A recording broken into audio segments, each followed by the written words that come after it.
Coming to you from inside the suites at Globe Life Field, two Rangers broadcasters who come on your TVs every day of the season to talk about the Rangers. If people don't understand the name of it, the other day it was 3 a.m. on a bus and you guys were still talking Rangers. Now they're putting down their broadcast mics to pick up the podcast ones because they are still talking Rangers.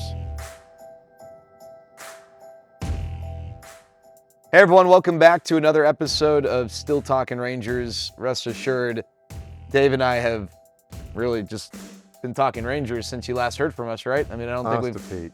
I was thinking about that today. What time did you call me last night? We were Well, going home from the, yeah. what was it, a 12-inning game last night? 11 innings? 11 innings last night, Yeah. and we were still talking Rangers after the game. Unbelievable. It never ends. Yeah. And then you know what I did after I hung up with Call you? Mike? I had to call Mike. Yeah. Did he call you while we were No, on the no, Yeah. no. He called me later. Yeah, Mike called me, so I still talked Rangers Yeah. even once we... It's hard. There's a lot to talk about. There is. There's a lot to talk about. So, okay, we're going to have Sam Haggerty join us this episode. I'm really excited. Every year, every team, whether you're a really good team, a team that's kind of in the middle, a team like the White Sox or the Pirates, the Rockies, there's a player who gets acquired in the offseason, and most people don't think that he might even see the light of a major league roster, for that team at least, Right. and ends up having an impact, right? Mm-hmm. And I don't know that Sam Haggerty is the only guy, but he is so far a guy who fits that category for the Rangers. Oh, man, yeah. So excited to talk to him. First, though, I wanted to talk to you about what's unfolded the last few days. What has unfolded the last few days? So is this not, and we're having this conversation after the Rangers have now played 4 straight extra innings games. Yep. Who knows? Are we going to get a fifth? Let's play 8.5 tonight. It's a DeGrom night. DeGrom jersey giveaway. DeGrom's the Rangers player of the month. He should be the American League pitcher of the month. As we're having this conversation, we don't know if that's going to be the case or not. But so the Rangers, 4 straight extra innings games. Now they went 1-3. Wish it was 3-1. Certainly had the chances. But it's just crazy when we're in the middle of these moments that are so rare. Second time in franchise history they've played 4 straight extra innings games. And then how about this? Prior to Sunday, the Rangers had only had 1 home run in extra innings to tie a game. And that was Alex Johnson against the Cleveland Indians in 1973. So from 1973 up until 2025, June 29th, it happened once in franchise history. It's now happened in consecutive games. I just love that baseball has these different paths that you can go down that you just never or rarely experience. Yeah, and that's not like a weird... Like on a Tuesday with a blue Right, shirt. Right. Yeah. Because you play extra innings games, guys hit home runs. Yeah. And that it had never happened since 73. Pretty wild. And the Rangers have lost all 3 of those games now, by the way. Yeah, well, maybe that's not a good formula. Yeah. Let's not hit home runs in extra innings. Tie I mean, games. And the one game in this stretch that they did win in extra innings was Marcus Semien just kind of flooping one right over first base into right field. There you go. That's all it takes. It's a little thing. It's just a floop. Yeah, bizarre, man. Bizarre. Last night's extra innings game, and again, just coming off that first game against Baltimore when we're recording today, was awesome because both teams burned the DH. They lost the DH in the game. That was so cool. I loved it. I love to see it. I love the entropy and just the challenges that it gives a manager, for that matter, broadcasters. Now, wait a minute, where's this guy going in the lineup? This guy just moved to first base, but is he? And this guy's getting into the game there. And then you're thinking ahead, what do they have left to manipulate as we move on in the game? And the Rangers were playing a hand down last night, which added to the pressure for Boch. Evan Carter. You talking about Evan Carter? Yep. Yeah, Evan Carter Yep. away from the team, personal reasons. So anyway, they're great theater. I've always been the guy who loved extra innings games. Like as a fan. And Or even as a broadcaster. Okay. Yeah, and most of the time, little secret, behind the curtain here, broadcasters and writers typically aren't in love with really long games, right? The shorter the game, perhaps the better, is sort of a generalization you can make. So extra innings games, not all that popular. I love them. When the next thing you know, you got a pitcher playing in left field, and Jack Leiter wearing a helmet 3 sizes too big. Just tremendous. So all that stuff to me is a fascination. I love to see how managers manipulate it, and it's just fun. The only thing I'm bummed about is that there wasn't more chaos for the Orioles because of Chadwick Trump's injury and Gary Sanchez, who is their other catcher, DHing. They lost their DH in the 3rd, right? That's it when was the 3rd inning, I think. Yeah. And that has the potential to be total chaos. Yeah. But it really didn't end up being chaos at all. It just became like a normal National League game for them. And only until about the 6th inning, whenever they remove Rogers. Yeah, I mean, it depends on how you define chaos, right? I mean, they did hit the pitcher. Mm-hmm. You know, He did have that one at bat immediately. Yeah. Yeah, that's right. So that's a bit chaotic. Yeah. Yeah, I don't know. It's fun, man. I dig it. Do you think so? In the bottom of the 11th, the pitcher spot came up for the Rangers. They were out of bench options, position player options. They had Jack Leiter hit for Hobie Milner. Curious to hear from Boch why it was Leiter. My thought at the time was he's the shortest of the pitchers, and he's the one maybe most likely to draw a walk. And then once he got down 0-2, you feel like the odds of him drawing a walk are very slim. You're hoping at 2-0 and you can just get him in there, take pitches, and then you end up swinging. But we talked, I think, about Jacob deGrom, right? Jacob deGrom he went to Stetson as a two-way player, but he was kind of more infielder at first. Yeah. But then, if Jacob deGrom gets hurt, then... So Mike kept asking for that last night. He kept saying, he's like, well, it's got to be Jacob, Brian. It's got to be Jacob. And this, I think, was off air when we were having these conversations. It's got to be deGrom. deGrom's got to hit. And I'm thinking the whole time, it is not going to be deGrom. Yeah. You can just put that away. I get it. He can hit. But it's not going to be Jacob. It doesn't make a lick of sense to put him in that position. Now, if it's September 30th and you got to win this game to get into the postseason or go home, and you're in that weird situation, yeah, then maybe it's Jacob deGrom. But there's no way he was hitting last night. So my question, I was thinking about this. You might have asked this. Bastick might have asked this. Someone asked Boch recently, or maybe it was CY, or I don't remember. Is it worth having one or two of your pitchers occasionally take batting practice throughout the year in the event something like this happens? And I think about Bill Belichick, because I remember reading all these different stories and anecdotes of Bill Belichick. One of the reasons why the Patriots were really good, well, they had Tom Brady. Another reason, if you want to kind of figure out, well, what made Belichick so special? It seems like, from accounting, they dealt with every reasonable, unforeseen circumstance in practices, right? The center has the runs, and he's not able to snap on the field goal. Dave, you get in there, right? Mm-hmm. And I wonder, is it worth having a pitcher who's not Jacob deGrom, but one or two pitchers who they're kind of your designated, emergency catcher, emergency pitcher bunters, hitter, because what if it wasn't a 4-run game and you needed a pitcher to get in there and bunt, right? Because that was conceivable. For sure. I wonder if teams would ever consider once every few weeks, just Bob Pitcher McGee, take 20 swings. Even if you just had a guy who was an adept bunter. Yeah. A pitcher who was just I'm really good at bunting. Why don't we keep that skill sharp? I think that's about as far as I would take it. I don't think I would have him swinging. Because again, you don't want anybody getting hurt. Obliques, we all these obliques. Yeah, and it's too costly. So I don't think I would go all the way to taking BP necessarily, but I would probably have a guy or two who I'm comfortable with. I think they can get a bunt down, right? A good bunter. And honestly, it could be valuable. Even in a non-emergency situation, you got an extra innings game, it saves you a bench player. What if sometimes a manager will bring a player in as a pinch hitter because he's the better bunter, and that's what they want to do. Well, what if you can not burn a position player, save that guy as a pinch runner later, a match, whatever, bringing it. The game might be heading that direction, right? If we see teams continue to struggle the way they are offensively, we might get to the point where back in the day, the Oakland A's had Herb Washington, who was exclusively Just a a pinch runner.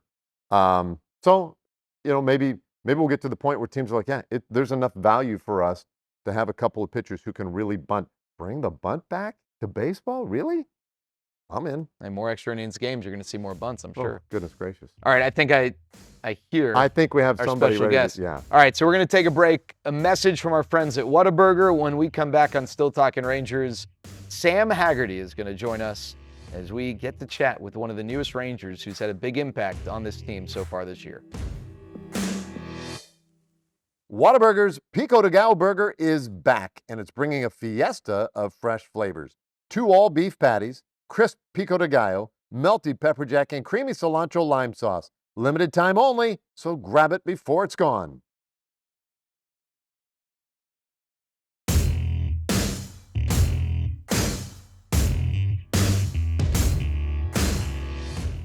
All right, welcome back. America's fastest growing podcast, Still Talking Rangers. Everybody knows it, but tell your friends anyway.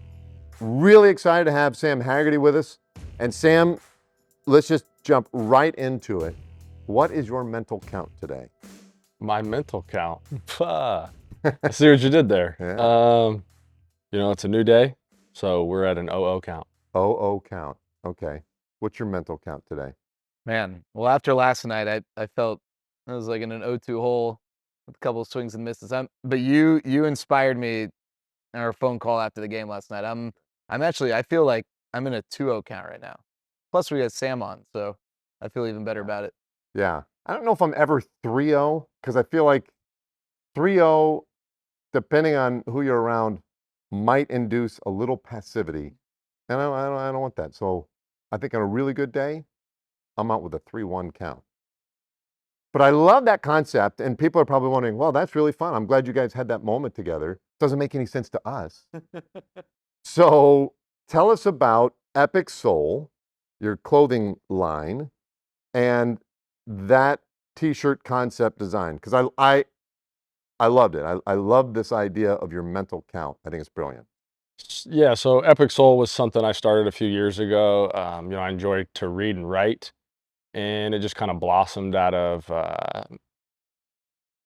trying to look at life in different ways. It all depends on what perspective we take. So then to bring it back to the mental count shirt, the Mariners asked me to help them produce their mental health t-shirt for 2024 season. And so I got with my graphic designer, we brainstormed some ideas, and we wanted to wrap baseball into it, of course. And I always thought, and I always still think that baseball, revolves around the strike zone and the count. Pitchers are trying to get their advantage, hitters are trying to get their advantage. So depending on what side you're on, the count is truly a representation of your strength in your spot. So we started to wrestle with that idea, and we settled on, what's your mental count for the day, trying to promote a connection to baseball players and, I guess taking some time to realize where you're at. Well, because to me, right, like if you're in a 2-0 count, you're feeling good. You got hitter's advantage here, right? As a hitter, and this is what just I love this. This took me to an entirely different place. I think it was an 0-2 count was the example used. If you're 0-2 as a hitter, you're defensive, you're guarded, right? You're backed into a corner. And so if Jared came up this morning and said, I'm on an 0-2 count, it's like, oh, okay. But if I came out and said, well, I'm in an 0-2 count as well, you'd be like, oh, you poor guys, tough night last night? No, I'm looking at it from the pitcher's perspective. If a pitcher's 0-2, he's feeling pretty big right now. And so that's what's so great about it. It's the same count, but it's from what perspective you're coming at it. And that's why I think that was such a brilliant concept for like a mental health, mental awareness inspiration on a shirt, man. I think that's just genius. But do you always come at it from the hitter's count then? From my perspective and the Yeah. way I play the game, it's going to be positioned as a hitter. I'll be looking for 2-0 counts. Yeah. Is that the best count? I would say 3-1 personally. 3-1, yeah. 3-1, and then have a guy like Corey Seager hitting behind you. You're probably going to get a good pitch to hit. I love it. I was just thinking, like, as you were saying that, how you could be like in a 2-0 count, but play both sides of it. Like I'm feeling good about one thing, but then I got something else that I'm not feeling good about. So I'm 2-0 as a hitter, but then also 2-0 as a pitcher, like as the You're day goes freaking on. Otani is what you are. Yeah, yeah. Okay, big So, but time. you said 0-0 count. Is that like obviously you'd love to, I don't know, maybe a win tonight and you're 2-0, 3-1, whatever it might be. But do you try get back to 0-0 every single day. every day, but like not 2-0? Like is there like a Yeah, you ever just wake up in the morning like, I am hey, like I'm 2-0 right now, baby. Maybe, but then at the same time, like I try to keep, a relatively neutral state of mind. Never get too high, never get too low. Each day is a blessing, and I got a chance to play today, and it's an 0-0 count, and let's have a good day. Very baseball right there. Yeah. Right? You keep that even keel. we talked in spring about Ryan Holiday and stoicism, but I want to get back to the writing because there are a lot of ball players who read, and I know you like to read. I don't know how many, like other than like taking notes and journaling at bats and stuff, I don't know how many guys, and I'm not saying there aren't any, I haven't spoken to many who they enjoy writing. So first of all, have you come across teammates who you've connected with because they also enjoy writing, or is that something where you kind of feel like you're on an island? Writing's so vast and so diverse, and you figure out what works for you. And a lot of guys journal, and they write a lot about baseball. For me, I don't write necessarily about that. What I like to do is pull a concept, something like trust or perseverance, authenticity, and I'll just wrestle with the idea of what that means. And to me, I found it's fascinating depending upon what state of mind I'm in, where my mind goes when I fixate on a word like that. So how did that develop? Because I think like when we're all younger, you get a writing assignment. It's like write 2 pages, double spaced about yourself, right? Like you're trying to spread the words out when you're handwriting or when you're typing. There's no contractions to get to your word count or whatever. But like writing's a very basic thing when you're younger. And then, yeah, I mean, like there are people who they just view writing in a different way. Uh, when did you start to develop an interest, a passion for writing, and start to approach it in a different way, like you just described? I mean, I've always felt like I've looked at things differently, or I've always tried to creatively come up with a different way to do things. Has always been my mindset. And I think in 2020, as the world slows down, you have a lot of time with your thoughts. It started to just be something that I enjoyed to do. I never thought it was any good writing. I'm sure it wouldn't be good to read, but it was just like a stream of consciousness to kind of allow myself to just go down a path and see where I went. Um, having a tough moment, look up the word endure and just write for a night. And then have a great night, think about the word again, and you just see it in a different light. And you kind of just go for 5-10 minutes. My iPad is just full of notes, probably poor grammar and doesn't make a lot of sense, but That's why you have editors. it gets the words out of Yeah. my mind, gets them on paper, and I guess you could say that you just gain a little bit perspective, a little bit of presence about where you're currently at, where your mind's at. So this is typed, most of this? Yes. Have you given any thought to that portion of it? Like, does it matter to you if you're writing by hand or typing? Do you think have you thought about that? I have like chicken scratch handwriting, Mhm. and like I'll try to go so fast that my hand will start to cramp. Mhm. So it just has been easier for me to type. Because there's a big mental component to that.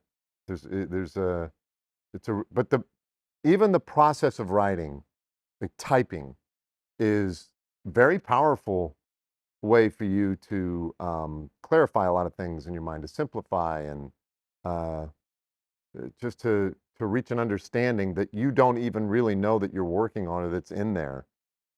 It's a really, really powerful tool to write. But if you can handwrite, it just magnifies the effects even more. Really? It does, yeah. I'm like Sam. When I was in college, I broke and I write right-handed. I broke my left wrist. But I told them that I wrote left-handed just so I could type for exams. because I'm the same way. I'm awful. Good for you. I squeeze the pen or pencil so tightly, I guess, because I'm trying to, and like I can't get 200 words in before I'm just, yeah, I'm feeling it. And my handwriting sucks too. I'm Your awful. mind's working faster than your hand can. Yeah, yeah. Yeah, and I wonder if we've trained ourselves that way because we don't write by hand as much, right? Yeah. Because we do tend to type a lot more. Even kids now. Kids, I don't know how they get to the keyboard, and they probably got to do this, right? Because they're so used to doing it with their thumbs. But anyway, it's an interesting, it's a really, really interesting exercise, and I love that you do it. And then now I'm dying to read it. Yeah, have you ever shared any, like, is this all any stuff that you've shared other than like what's come through Epic Soul? I mean, really the only person who's ever read them is my graphic designer, because his job was to take all of these abstract concepts that I write about all over the place. For months, I would just write about a single word, and I was like, your job is to try to read these and create visuals. Good luck. Yeah. Speaking of which, you got the trust hat, right? Yes. Tell us a little bit about the trust hat. Yeah, this was born out of our trust collection, and it was after something I wrote along the lines of like, trust is far more than like a handshake. And I think it says like, not a handshake, not a punchline. Like, trust is this, it doesn't stand still. You know, you're either gaining trust or losing trust. Like, it is a pendulum that swings. And it was what he created and what we ended up producing, and, off something I wrote. I also love it. It's like the X, like a signature line, like you're signing onto it. How's the company doing? How's Epic Soul doing? You set out as an entrepreneur, and it's never as streamlined as you'd hope. I've learned so much. I have had a great time doing it. It was never about profitability for me. I love bringing something to light, taking on a new challenge. I'm not sure what more I got left in it the way it currently stands. Like, I chose clothing as the medium to talk through. But Epic Soul is not so much a clothing brand as it's just more of a, I don't know, a brand about mindset, a brand about perspective. And so I may shelve it here coming up and just kind of reimagine another way to communicate the topics and the ideas that we want to discuss. And yeah. I would say, listen, I'm not a business guy, but I would suggest an AI meme coin mining business. Just make that pivot and to the moon, buddy. So is it kind of you use it a little bit as a distraction from, because we can obsess. People obsess. And it's really nice to have a hobby, a side hustle, whatever, to kind of give you a little balance. Was that part of going down this road for you? Just like, I need to balance? 100%. I'm not somebody who plays video games. I'm not somebody who's super exploratory in the cities that I go to, and very much so it was a hobby that kind of got turned into a business, but it was very much a hobby at first. I read a bunch, I wrote a bunch, and I was just like, I got so much stuff here, I kind of want to do something with it. So naturally I landed on, well, let's just do clothing. It seems like it could be one of the easier things to manage while playing baseball. Get a graphic designer, get a manufacturer, maybe undersold how easy it was. It's definitely challenging, but it was very much a hobby for me that took me away from baseball, and I thought allowed me to clear my head a lot. You ever, I don't know, I feel like this maybe is a cliche question to ask, but like telling stories through film or like TV shows, like has that ever been something that you thought like you can take these concepts, these themes, and put them kind of into that medium? Well, it was one of the reasons I settled on clothing, because I don't particularly like to be on camera, or I didn't want my face to be in front of things. I felt the things that I wanted to talk about could be seen with a bias just because of what I do, and how fortunate I've been in my life. So I was trying to separate me from the concepts and the ideas. So that's kind of where that. So you'll stay out of the podcast space. You're not trying to compete with the. Hey, this is the number one running podcast. It's fastest growing. Yeah, fastest growing. Fastest growing. We haven't reached number one yet. Okay, just fastest. But we're on our way, baby. We were at like 1,000,007, and we're now up to like 1,000,003. So we're climbing up the charts. That went the wrong way. 1,700,000 to 1,000,000. No, like ranking. Oh, Yeah, okay. going up Yeah, the we're line. going yeah, up the right way. Yep. Yeah. To the moon. We just want to get inside $1 million. Yeah. When We're we trending. get into 6 digits, Trending. that's a lot of times. Actually gonna be a big party. We'll invite you too. Yeah. So let's talk. You want to talk baseball, and we'll talk a little maybe background too, how you got to baseball. You grew up in the Denver area, or Denver itself? I grew up in Grand Junction, Colorado as a young kid. I moved to Denver a week before high school started. So I only spent 4 years in Denver before then moving on to college.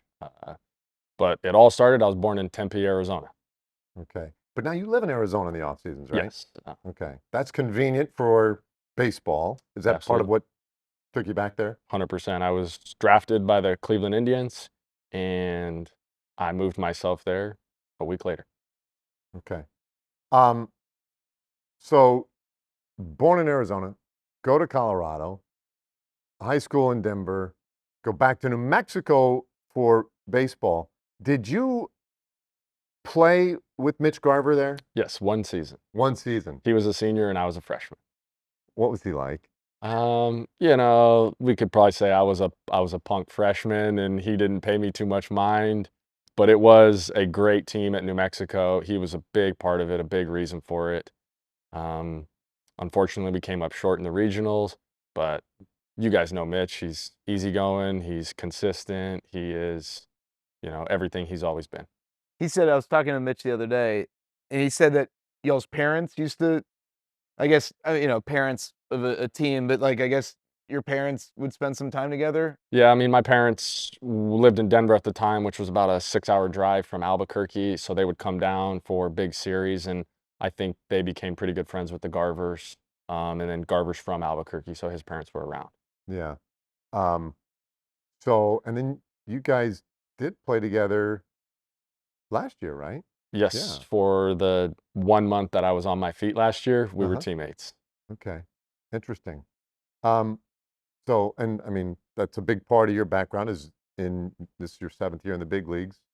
The preponderance of it with the Seattle Mariners. That trident that they trot out after Garver hits home runs, like a son of a gun, by the way. Is that the same trident that you bought several years ago? JP, being the one with the contract, bought the trident. Okay. But the idea was born out of a conversation that him and I had sitting in the dugout, that our current home run prop was just not cutting it. What was it? It was like this really bad helmet with Okay. no connection to the brand, to the Mariners, with nothing associated with it. And I said, dude, what about a trident? Like, we have a trident logo. We got on Amazon. He found this big trident. It was in the clubhouse within 2 days, and they still have it today. That is the same one. Yes. It looks unwieldy. It is quite heavy, Okay. and it has its own travel case. That's awesome. It must be broken down and packed to move cities. That's great. See, we've never, since the home run prop became a thing, the Rangers have never had a home run prop. And that's, I think it's obviously the leaders of the team kind of determine, to do or to not do. But yeah, we've never had experience of the home run Yeah. prop of any kind. Most teams, it seems, have one. Like, I'm trying to think who else may not employ one. Yeah, definitely a lot of teams have them. They got a little outrageous there for a little bit. I think we've tempered them back down, so they're maybe a little bit more hidden. Yeah. So this past weekend, I was just thinking that Elvis Andrus inducted in the Rangers Hall of Fame, and he said something at there was a luncheon the day before. It was at the luncheon when Elvis talked about, if the Rangers won, he was always going to be out there with the Powerade thing and showering a player, and not just walk-offs, like after every win, right? And that was kind of, I don't know if every team did that, but that was kind of definitely a thing. And then a lot of our fans, they knew to stick around if they got a kick out of seeing that. But he said that it was important to him to celebrate players when they do well. That it doesn't matter whether he did well, but if a player did well and it contributed to a team's success, that this game is hard enough that he felt like that was important. And I thought that was really, it was really demonstrating those teams, right? Like, when they all, that was their, He walked There- out walked is a yeah. thing, I- right? and I guess the home run prop is, and it's not the only way to do it, but that's a way to just celebrate a good moment within a game. I feel like that's important in this game. We always talk about how tough this game is, celebrating those little moments. I know you talk about being even keel, right? So how do you juxtapose that with the importance of, I don't know, celebrating stuff? Yeah, I mean, I don't think celebrating means you're losing your ebbs and flows, like your state. I mean, I think he's spot on. Like, this game is extremely challenging, and it's important to acknowledge the moments that you succeed, you help the team win, and at the end of the day, all we are is trying to win. Like, I promise you, if we won every single series at the end of the year, and I never got another hit, I'm pretty sure I'd be pretty happy, because you're on a winning baseball team. I guess you only must be concerned with getting too high when, you think you're invincible, you think you're immune, you are the greatest thing ever, and that's not what you're signaling when you have a home run prop or when you dump a Gatorade on somebody. You're just, acknowledging that moment. And I think that's extremely important because this game is so contagious, both positively and negatively, that, you must kind of fixate or manifest, keep your eyesight on what you want to accomplish, and don't be looking over your shoulder at that shadow that may be approaching you, and you're 0 for 5, you're 0 for 10, whatever it is. Yeah. So there's the celebrating successes, definitely is a thing. Maybe sometimes just, I don't this has always been my philosophy, and it's got me into all kinds of trouble as a kid, as an adult, but they're like fun, right? Like I really believe it's important to have fun, to screw around, to do something stupid. And so I'm doing it. But like, we want to keep an even keel. We want to stay professional. You can't let the highs and lows, you can't get distracted. Lord knows. I mean, it's hard enough doing what you guys do. But kind of like Epic Soul help and writing and all this stuff kind of helps just balance you, give you perspective, give you just a little something to take, let the steam out, let a little pressure out of that kettle. Sometimes just goofing around, I think, could be really helpful. Do you guys find ways? Do you look for ways to horse around and to do something stupid? I think that's very individual to each person and what that looks like. But you're spot on. I mean, this is a game at the end of the day. I would argue that most players would have more success if they always remember to have fun and just to compete. And it is a game at the end of the day. Unfortunately, it's not that simple. There is livelihoods at stake. There's families to feed. And that brings a whole different aspect to it. But you're right. Whether you're in the clubhouse, you're on the field, look in the stands and see a kid and, it used to be that kid someday. Look at where I'm at, and just kind of give yourself some perspective to play hard. Maybe there's a song playing and it sounds good, and you dance a little bit in the outfield. You're just trying to find those little things to promote good energy within you and have a good vibe. Speaking of songs, I knew I was going to right? answer this. Okay, so I read somewhere that you love The Godfather. So tell us about the walk-up music. What's going on? Well, I wear my dad's last name on my jersey, and my mother is a very proud Italian woman from Detroit. So And what's her maiden name? Alfano. Okay. And my middle name is Onofrio, and that's why I wear number 0 for my grandpa. He was Onofrio Alfano. So the walk-up music and the number is for my mother's side of my family, as I wear my dad's name. And then when you get a hit? It just, the dugout did it to me once, and it just seemed like the catch. And then the Rangers even play a nice little Italian tarantella if I get on base. So I just might well feed into it. I love it, man. It's fun. Fun. Again, not a bad thing. The Rangers had a player in the early 2000s, David DeLucci, and he would come up to The Godfather, like the Godfather theme, and that kind of caught on. I mean, you get all these different hype songs, and they're all great, or not all. Some of them are great, but doing something different, I always think that's cool. I like Gunnar Henderson's "Sweet Escape" because they get the whole crowd into it, right? I think that's really neat. And but yeah, I always get a kick. And hey, I always know if my head's down or I'm researching something, I always know, hey, Sam Haggerty's coming up. Yep. Which is a that's good thing. yeah. We have really enjoyed just watching you, your contributions. Last night, and so again, we remind folks when we record this, last night was the opening game of this series with Baltimore here at home. Another extra innings game, 4th in a row, and had a lot of wacky, fun stuff in it. There were two things for me that sort of apply to you that I thought were just awesome last night. I love excitement. I like speed and energy. So we had the 2 stolen bases by Zeke last night. I think I said something on I don't know exactly how I said it, but it's like there's nothing sexier than a guy coming in as a pinch runner. Everybody in the house knows he's running, and he doesn't waste anything. I'm going. He goes and he got it, and then bang, do it again. I'm like, to me, like that's the walk-off home run. Steal second, steal third, when everybody in the house knows, like that's the only thing I'm here for today. Like for you as a speed guy, does that resonate with you at all? 100%. Really? Okay. So 100%. it's still not bombs though? You don't want to hit? No, I want to steal a base when they're trying their darndest to stop me. Yeah. Everybody knows I'm running, and I like when the pitcher's fast to the plate and nobody thinks I can get it, and I can figure out how to do it. Yeah. I love it. Yeah, absolutely. What's the secret? I mean, I can't give away too many secrets, but Is there something you look for? I've heard guys talk about, the front spike on a pitcher. I mean, I look for everything. Yeah, I look for the way you breathe, the way your head moves, the way you blink, the way you come set, the way you take the sign, the way the catcher sets up, everything. I'm looking for an edge. All I'm trying to figure out is, are you going to the plate or are you coming over? And the way that I kind of look at it, there's, let's say, 300 pitches during a game, combining both sides. How many picks in a game?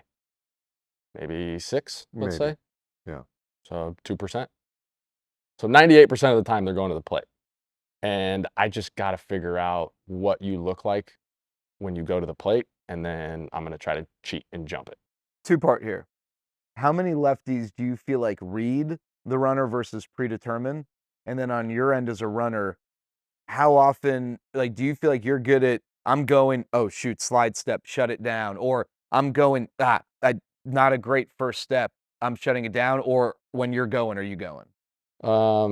So your first question, I refuse to give any pitcher credit that he can read.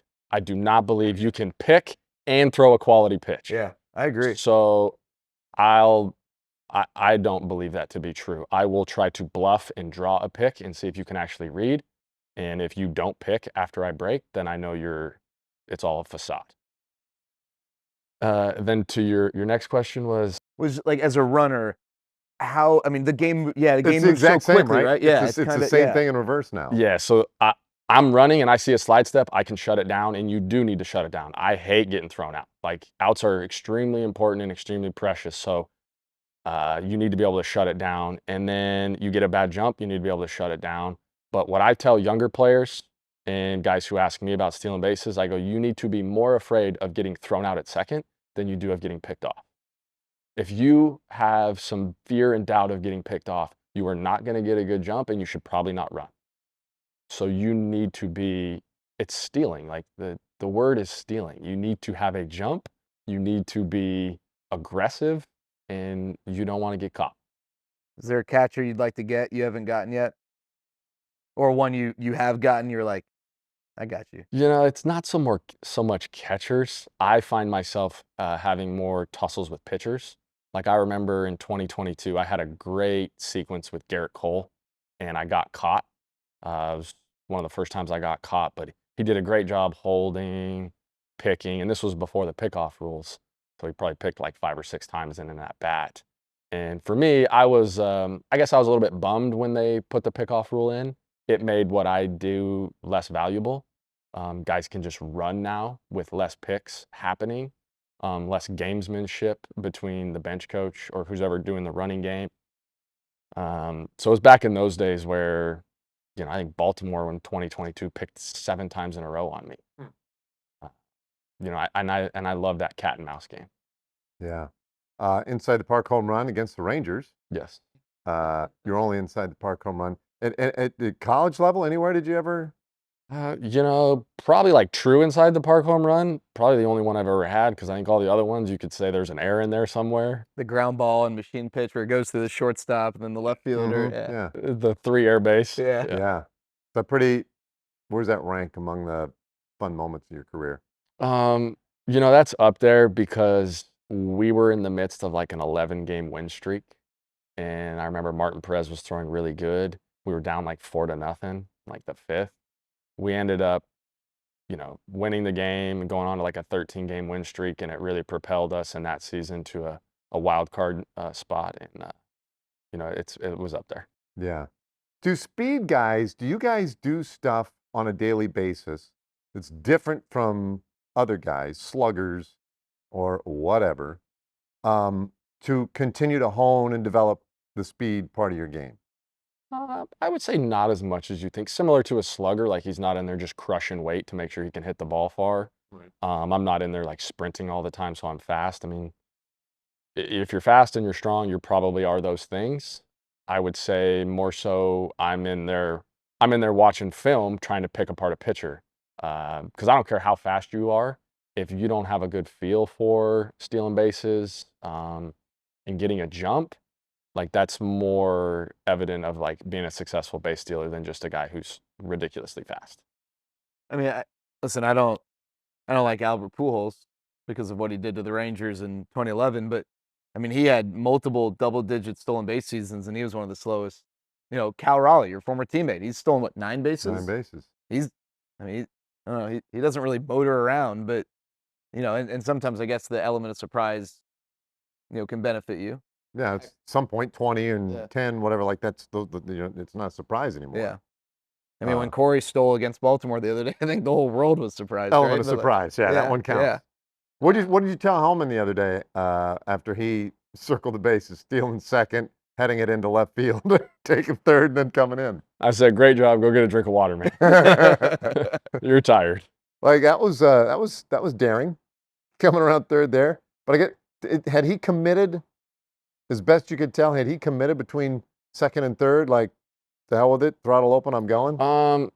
He probably didn't know. He's just running. So you'd have to talk to Bees about when he decided to go, it's worth the risk. Let's go ahead and do it. Yeah, that was awesome. It was fun. I told Dave, and I talked about it last night. I think, and Dave mentioned earlier, base running is so much fun. I think it fires up a team. You can try and put your foot down, but the guy in the mound's still throwing 97, and it's tough to.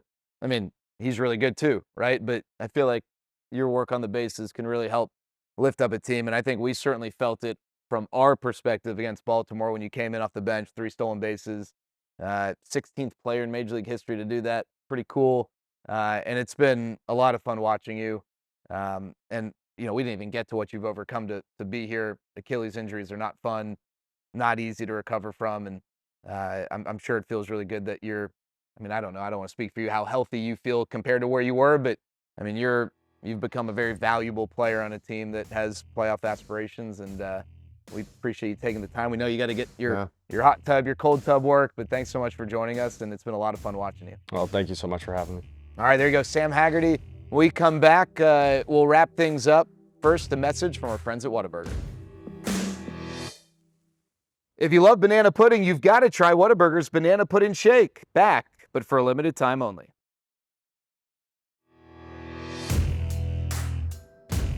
All right, welcome back to Still Talking Rangers. It was great talking to Sam Haggerty. Yep, love him. Question. We're talking about if the Rangers had a home run prop, which they've never had. Yeah. I thought it was interesting hearing him talk about how they got to the Trident when he was with the Mariners. What would you nominate as the Rangers' home run prop if you had to think of something that might tie in? That's a good question. Because you would be better at this than I would. Your creative mind, I think, would land on something really interesting. No, I mean, I've never given it any thought about a Rangers home run prop. I mean, the first thing that just jumps into your brain, right? Because it sort of fits in with all the similar kind of things that people are doing, would be like a stick pony, so you go Happy Gilmore on it. But I don't know. I mean, Running around the green. I don't know.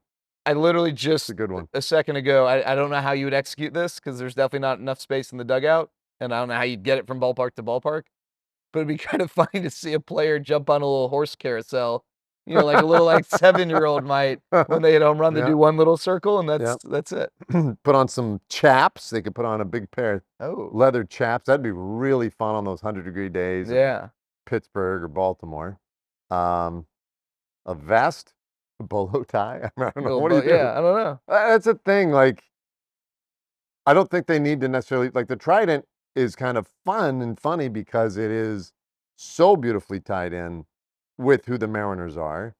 But some of them are random, Yeah. and have nothing to do necessarily with the team or the town or the place. Didn't the Angels have a cowboy hat at one point? I feel think like I they remember did. Ohtani throwing that on. Yep. Yeah. And then they had the samurai hat and whatever. Yeah. I mean, I think a lot of them are actually a little You don't like him. goofy. Yeah. Which is your favorite? Hmm. The Trident? I mean, I don't really have a full accounting of. Yeah, I all don't really the- either. I yeah. guess I haven't taken inventory on all that, but the Trident's pretty good. The Trident, does, because the other thing about it is it's not so ridiculous or like stupid Yeah. that that it, puts guys in a weird spot. Trident's just a Trident, It's like, and it's got a little like kind of badass warrior element to it, Yeah. right? Like, I got a Trident, right? I could, with a mighty blow, I could smite you. I think it would be kind of cool. Instead of a prop, they just did a little soul train. You had to kind of like dance your way down, do a little cool dance. So we Didn't used to do someone something do kind that? of like that. Didn't Okay. Elvis used to kind of do that? Yeah, so that's what I was trying to remember. I don't. Yeah. But was it just Elvis? Like I don't remember Might have Q been. doing it. Like Right. Yeah. So like you'd have the guys who are good dancers. Like I bet Sam's a good dancer. But then you got the guys who maybe don't really have any dance moves at all. But to Right. see them kind of bumble their way down, that would Yeah. be funny. It would be funny. I mean, I am 2.5 hours away from making a total clown of myself because I'm about to do a dancing challenge with Elvis and the No, Six Shooters. I heard about this. And I have less rhythm than this floor that we're sitting on. Yeah. I'm So, looking forward to this, though. You are. Yeah, That's I good. am. I really Yeah. want to see that. Sadly, this was my idea, That was really poor but I move. didn't think that Elvis was gonna. The part of the problem, Elvis was dancing before he was born, Yes. and he's coming in like full Western wear. No, he's excited about it. Yeah. Oh, I know. He's excited. I mean, we know how this one's going to end up. Yeah. But Not well for me. you might surprise us, though. Who knows? I don't know. I'm not good. I am embarrassingly bad at dancing. It's really courageous because there are a lot of things I would do for a laugh, but dancing is just like there's something about that that's very, Are you a good dancer? very vulnerable. No, I'm Yeah. not a very good dancer. I need to be hydrated. Wait a minute. In private, In Yeah. private, I've got great moves. get great moves. And I'm a great singer in the Yeah, shower. feel the music. I and feel the good. car. But you put me out there for people watching, especially like Yeah. there is. But the thing about dancing that's so silly that we care about it so much is like, oh, I'm embarrassed. Like the ego on you that people are watching you on the dance floor, right? They're all out there dancing. Why do you think anyone cares what you're dancing like? Now your partner may, but like just dance. Now, I get all of that intellectually, but I'm self-conscious about it. I was scarred when I was 13, bar Uh-oh. mitzvah. Oh no. All right.